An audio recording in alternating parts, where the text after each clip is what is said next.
The second episode of Andor, titled That Would Be Me, opens with a group of children slipping single file through the trees.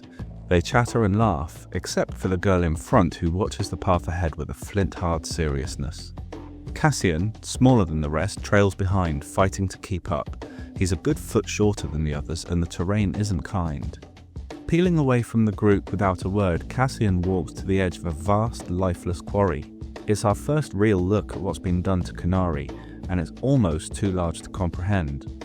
Layer upon layer of terraced excavation stretches out into the haze, a monumental scar carved into the planet's body. Machinery lies rusted around him. There's no movement, no signs of life, just ash floating in the air, silence, and the soft retreating sound of the others leaving him behind. Cassian doesn't say anything, he just stands and stares for a few moments. I don't think this is awe, and it isn't wonder, it's something closer to dissonance.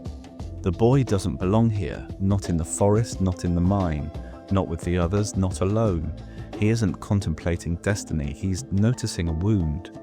Visually, the composition does the heavy lifting. Cassian is framed dead center, his back to us, tiny against the impossible geometry of industrial ruin. His yellow shirt, the only warmth in the shot, pops against the greys and charred browns of the dead terrain. He's alive in a dead place, because the boy doesn't belong here.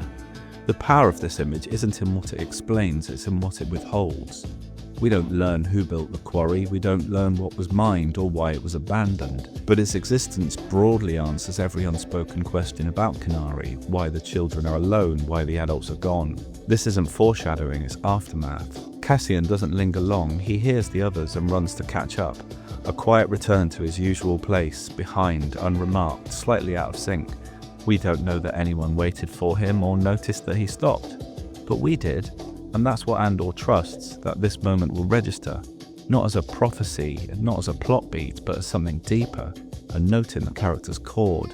It's likely he doesn't understand what he saw, and he doesn't know how often he'll see ruined places like this again, but he looked, and that matters, because you don't become a rebel by believing in justice. You become a rebel by realizing the world is broken, and by knowing what that looks like.